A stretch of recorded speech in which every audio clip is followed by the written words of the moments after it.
Fiction is a brand new film that's been in limited release over the last month and has been a heavy favorite so far in awards season.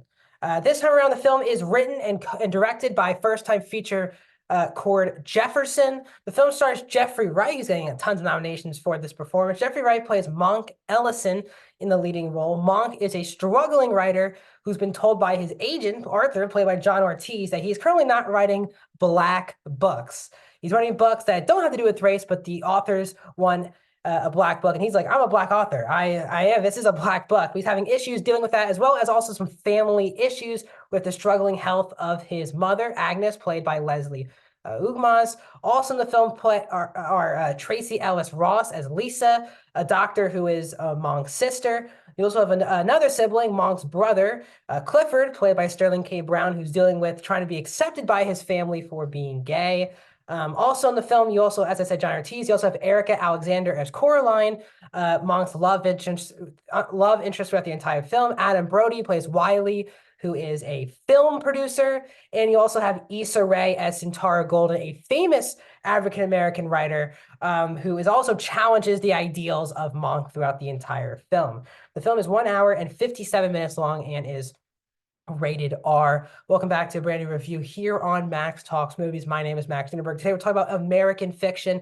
If you're new to the channel, please subscribe, ring the bell for notifications. I do movie reviews, TV show reviews every Monday, releasing around the same time as this video will be my box office breakdown show for that weekend, as well as I said, movie rankings and the reviews. So please subscribe, ring the bell. We're trying to get to 200 subscribers over the next 2 months. So please subscribe, ring the bell. Comment down below. First of all, have you seen American Fiction? Did you like it? Did you not like it? Where do you want to see it win throughout award season? If you have not seen the movie, tell me, are you waiting for it to come out on streaming or PVOD, or is it just not simply playing in your area? Let me know in the comment section down below. Also, please like the video, the thumbs up button. That's how you support this channel. So I just alluded to it earlier, but this movie has been in theaters for over a month now, and I have been dying to watch it just because I love Jeffrey Wright, and seeing him in a leading role is always a nice surprise.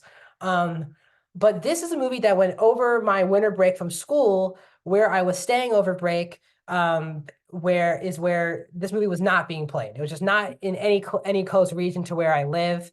So I couldn't go back. When I came back here, back to Philly for school, there obviously was a theater that was playing it, so I went to go see it today, and I'm happy I did. I'm sad that I didn't do this before I did my top 10 list, because American Fiction is in my top 10 of 2023. It's my number 6 right now. I know it can't change on my YouTube channel, but I'm just saying this now. I really love this movie. It is a funny film. It is a dark comedy type movie. A lot of family drama, which I think was necessary for this film. It's satirical, it's funny, you can cry in it, it's very emotional. There are a lot of different emotions, and I think the strongest part of the movie, we'll get to performances in a second, is the clever writing from Cord Jefferson. The direction here is very good, very solid, but it's the writing that keeps you guessing throughout the entire movie. And it does make you feel something in every scene. If it makes you feel sad or it makes you laugh. It's a beautiful script that is geniusly put together by Cord Jefferson. And it's based on the book by Percival Everett. But the film is smart. And it doesn't, and a lot of times, for example, they talk about Monk, played by Jeffrey Wright, his father throughout the entire movie, but his father is not in the movie because he died before the movie took place. And because there's a lot of similarities between his father and Monk being told to us by other characters, you now understand his father's perspective without even needing to see a flashback or anything like that. There's some really great writing in this film that really makes the audience feel something, doesn't treat the audience like it's stupid, like they're stupid.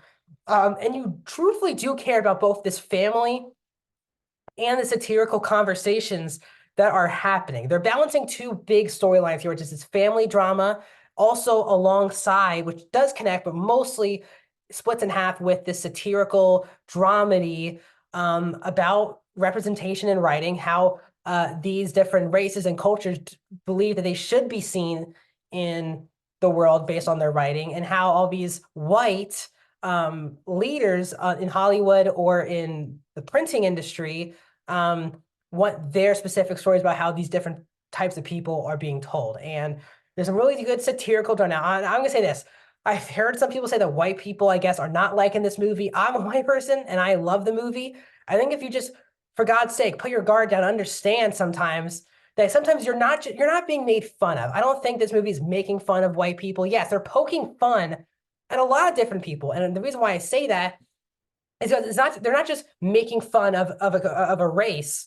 There's a really good scene toward the third act of the movie between Jeffrey Wright and Issa Rae, which challenges the African American race and it's two Black people having this completely opposite opinion on their race and people, which I found to be very interesting and very well acted. Now, as I get to the point, the acting here is also very top notch. You know, we don't see this type of cast with someone making their feature debut, but Court Jefferson got himself a pretty stellar cast. Jeffrey Wright deserves all these nominations throughout awards season. He's truly fantastic in this movie. He can be really funny. At the same time, he can be equally one of the biggest jerks in the entire movie. And then he can switch on to being one of the most comforting people in the entire movie. Jeffrey Wright has just been such a great character actor his whole career. But seems recently he's really gaining more attention nationally and globally, and he is truly a fantastic actor who has still not been nominated for an Oscar. Hopefully this gets him his Oscar nod, but Jeffrey Wright is phenomenal in this movie, playing so many different types of emotions and things. He can be easily, he gives a great dramatic performance, and he's easily the funniest character of the entire movie. So I really enjoy Jeffrey Wright.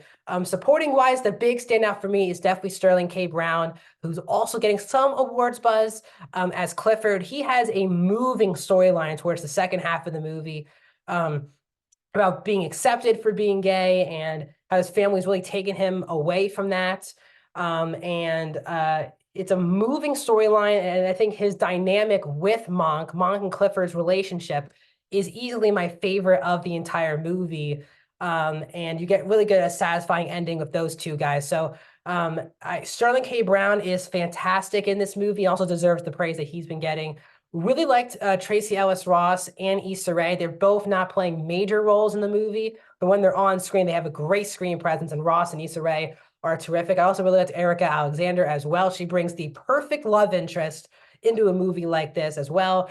John Ortiz is also very good. The cast itself is pretty stacked, and I really enjoyed this cast. As I said, the movie's funny, and this is one of the funniest movies I've seen in the theater in a long time. I was laughing throughout the entire movie, but it doesn't get away from the seriousness of the topic that they're talking about, the seriousness of the family drama, and the emotion of what is going on in this movie. The ending also makes a powerful statement to leave the theater on.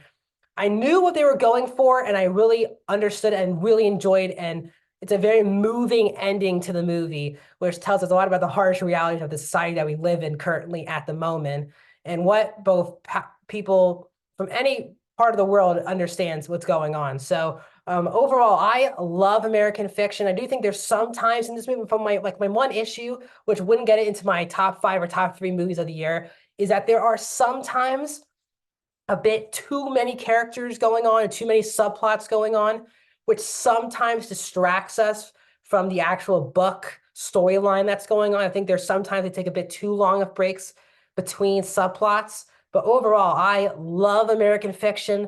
I hope more people can see this movie, and that's why I'm doing this review. So American Fiction, I'm going to give 4.5 out of 5, 94% for American Fiction. It's one of the best movies. No, sorry, 93%. I'm going with 93%, sorry. One of the best movies of 2023. What are your thoughts on American Fiction? Let me know in the comment section down below, and I'll see you guys soon.